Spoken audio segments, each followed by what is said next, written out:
Hello प्यारे बच्चों, कैसे हैं आप लोग। उम्मीद करते हैं कि बहुत अच्छे से होंगे और अपने पढ़ाई को बेहतरीन तरीका से कर रहे होंगे। आज हम लोग बिहार बोर्ड क्लास 10th के भूगोल का पाठ नंबर 4 करने वाले हैं। इस चौथा नंबर चैप्टर का नाम है हम लोगों का परिवहन संसाधन एवं व्यापार।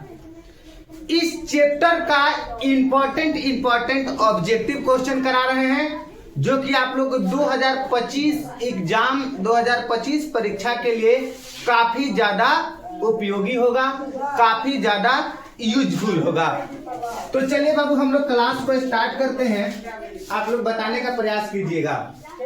सबसे पहला नंबर प्रश्न कह रहा है कि पूर्व मध्य रेल का मुख्यालय कहाँ स्थित है। पूर्व मध्य रेल का मुख्यालय कहाँ स्थित है, तो आप लोग कहिएगा बाबू हाजीपुर में स्थित है। कहाँ पे स्थित है? हाजीपुर में स्थित है, आप लोग याद रखेंगे। ठीक है, चलिए आगे बताइएगा दोस्त, ध्यान से। कह रहा है कि फाल्टा विशेष आर्थिक क्षेत्र कहाँ स्थित है। फाल्टा विशेष आर्थिक क्षेत्र कहाँ पे स्थित है, तो आपका पश्चिम बंगाल में फाल्टा विशेष आर्थिक क्षेत्र स्थित है। कहाँ पे स्थित है? पश्चिम बंगाल में स्थित है, आप लोग याद रखेंगे। चलिए नेक्स्ट बताएंगे दोस्त, ध्यान से।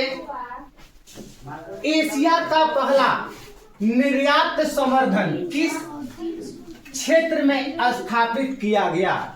मतलब कि एशिया का पहला निर्यात संवर्धन किस क्षेत्र में स्थापित किया गया, तो आप लोग याद रखिएगा बाबू, किस देश में स्थापित किया गया। 3 नंबर का बताइए, किस क्षेत्र में स्थापित किया गया है कि नहीं, तो भारत में किया गया था। कहां पे किया गया था?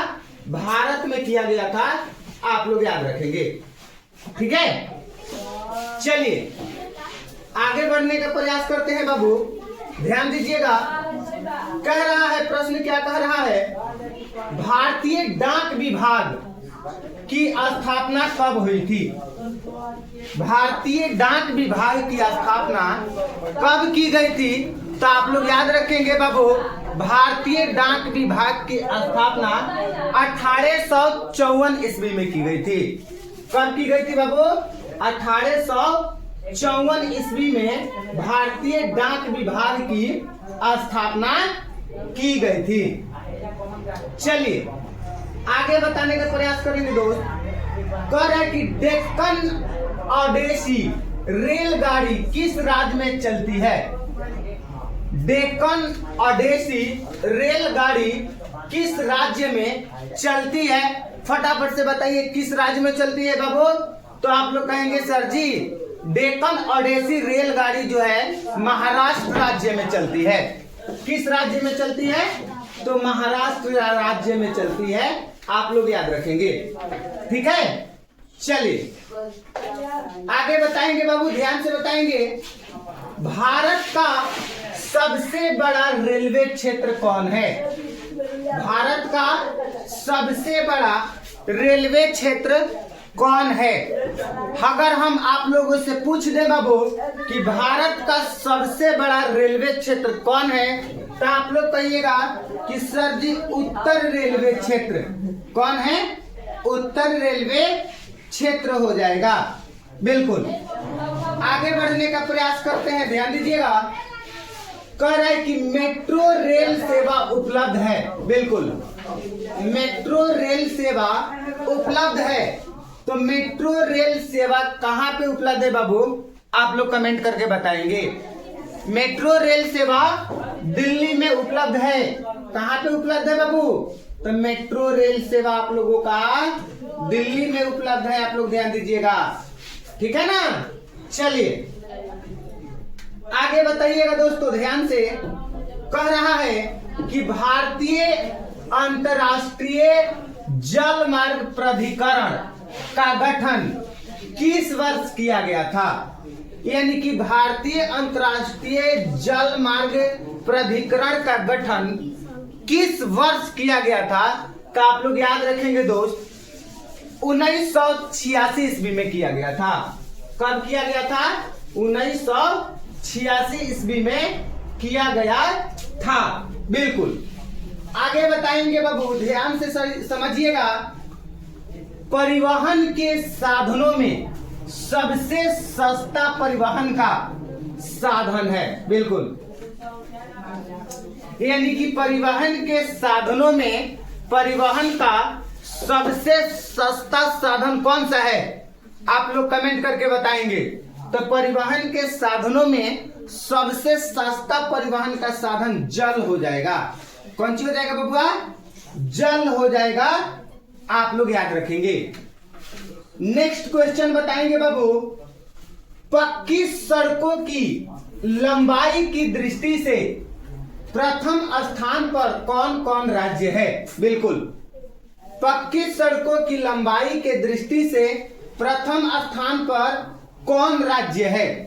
तो इसका उत्तर हो जाएगा बाबू महाराष्ट्र। इसका उत्तर क्या हो जाएगा? इसका उत्तर हो जाएगा महाराष्ट्र, यानी कि महाराष्ट्र है, आप लोग याद रखेंगे। नेक्स्ट क्वेश्चन बताएंगे बाबू ध्यान पूर्वक से। कह रहा है कि बिहार की पहली रेल लाइन निम्न में से कौन थी? यानी कि बिहार की सबसे पहली रेल लाइन निम्न में से कौन थी? तो आप लोग कहेंगे बाबू ईस्ट इंडिया रेलवे। क्या कहेंगे? ईस्ट इंडिया रेलवे, आप लोग याद रखेंगे। नेक्स्ट क्वेश्चन की तरफ बढ़ते हैं दोस्त, ध्यान दीजिएगा। नेक्स्ट क्वेश्चन क्या कह रहा है? कह रहा है भारत का सबसे छोटा रेलवे क्षेत्र कौन है? भारत का सबसे छोटा रेलवे क्षेत्र कौन है?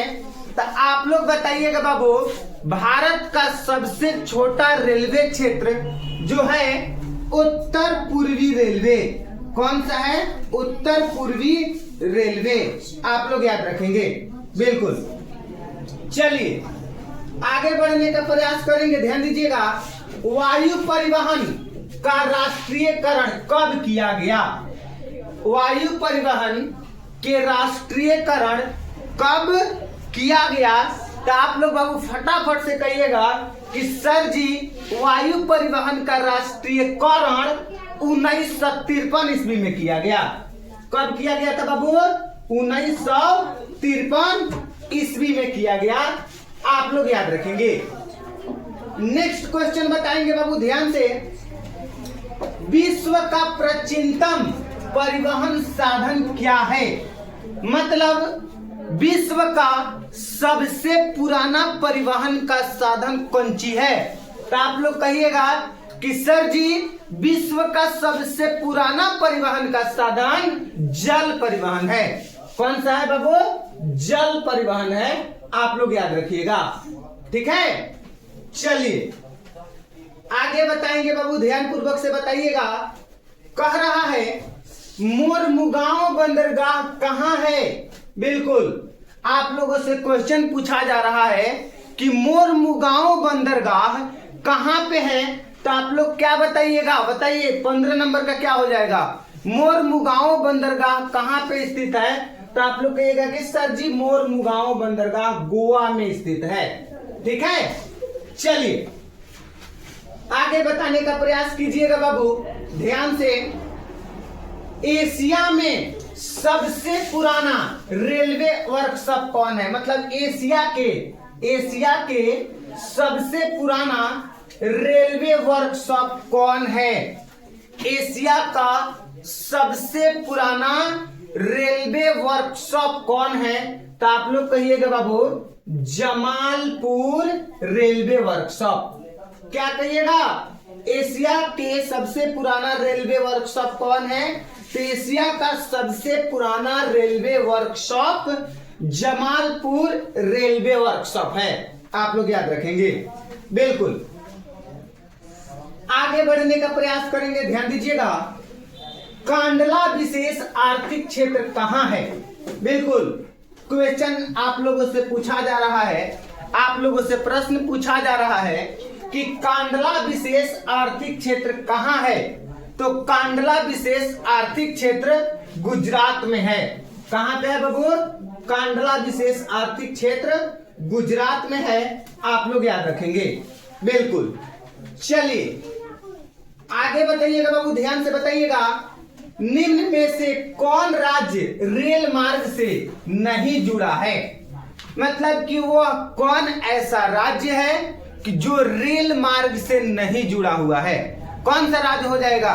18 नंबर का क्या हो जाएगा? 18 नंबर का उत्तर ऑप्शन नंबर बी यानी कि मेघालय हो जाएगा। आप लोग याद रखेंगे।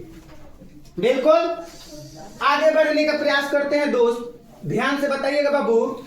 कह रहा है वायु परिवहन का राष्ट्रीयकरण कब किया गया? बिल्कुल, वायु परिवहन का राष्ट्रीयकरण कब किया गया था? वायु परिवहन का राष्ट्रीयकरण कब किया गया था दोस्त? आप लोग फटाफट से बता दीजिए। तो आप लोग याद रखिएगा, वायु परिवहन का राष्ट्रीयकरण 1953 ईस्वी में किया गया था। कब किया गया था? 1953 ईस्वी में किया गया था। बिल्कुल। चलिए, कह रहा है कि उत्तर रेलवे का मुख्यालय कहाँ है? बिल्कुल, उत्तर रेलवे का मुख्यालय कहाँ पे है? तो आप लोग याद रखेंगे बाबू, उत्तर रेलवे का मुख्यालय नई दिल्ली में है। कहाँ पे है? नई दिल्ली में है। आप लोग याद रखेंगे। बिल्कुल। चलिए आगे बताने का प्रयास करेंगे दोस्त। ऑल इंडिया रेडियो का नाम बदलकर आकाशवाणी कब किया गया? बिल्कुल, काफी ज्यादा इंपॉर्टेंट प्रश्न है बाबू। ऑल इंडिया का नाम बदल करके आकाशवाणी कब किया गया था? तो 1957 ईस्वी में किया गया था। कब किया गया था? 1957 ईस्वी में ऑल इंडिया रेडियो का नाम बदलकर आकाशवाणी किया गया था। आप लोग याद रखेंगे। ठीक है। चलिए आगे बताइएगा ध्यान से। कह रहा है कि नेपाल के साथ भारत के किस राज्य की सबसे लंबी सीमा है? बिल्कुल, नेपाल के साथ भारत के किस राज्य की सबसे लंबी सीमा है? नेपाल के साथ है कि नहीं? नेपाल के साथ भारत के कौन राज्य की सबसे लंबी सीमा है? क्या हो जाएगा? तो उत्तर इसका हो जाएगा उत्तर प्रदेश। उत्तर क्या हो जाएगा? उत्तर प्रदेश। आप लोग याद रखेंगे। नेक्स्ट क्वेश्चन बताएंगे बाबू ध्यान पूर्वक से। कह रहा है भारत का प्रथम निर्यात संवर्धन क्षेत्र स्थापित किया गया। भारत का प्रथम निर्यात संवर्धन क्षेत्र स्थापित किया गया। कौन सा किया गया बाबू? तो आप लोग याद रखेंगे कांडला। कौन सा किया गया? कांडला। आप लोग याद रखेंगे। बिल्कुल। नेक्स्ट प्रश्न बताएंगे दोस्त ध्यान पूर्वक से। 24 नंबर सवाल बताएंगे आप लोग। भारत का सबसे छोटा रेलवे जोन कौन है? बिल्कुल, भारत का सबसे छोटा रेलवे जोन कौन है? तो आप लोग याद रखेंगे बाबू, इसका उत्तर हो जाएगा उत्तर पूर्व सीमांत रेलवे। उत्तर पूर्व सीमांत रेलवे हो जाएगा। बिल्कुल। चलिए आगे बढ़ने का प्रयास करते हैं। फाल्टा विशेष आर्थिक क्षेत्र कहाँ स्थित है? फाल्टा विशेष आर्थिक क्षेत्र कहाँ स्थित है? तो इस प्रश्न का उत्तर क्या हो जाएगा बाबू? फाल्टा विशेष आर्थिक क्षेत्र कहाँ पे स्थित है? तो फाल्टा विशेष आर्थिक क्षेत्र पश्चिम बंगाल में स्थित है। आप लोग याद रखिएगा, इस प्रश्न का उत्तर हो जाएगा ऑप्शन नंबर बी हो जाएगा। ऑप्शन नंबर कितना हो जाएगा? बी हो जाएगा। ठीक है। उम्मीद करते हैं कि आप लोगों को क्लास समझ में आया है। क्लास समझ में आया है तो आप लोग क्लास को लाइक कीजिए और वीडियो को शेयर कीजिए। मिलते हैं अगले क्लास में। तब तक सभी प्यारे बच्चों को नमस्कार। जय हिंद।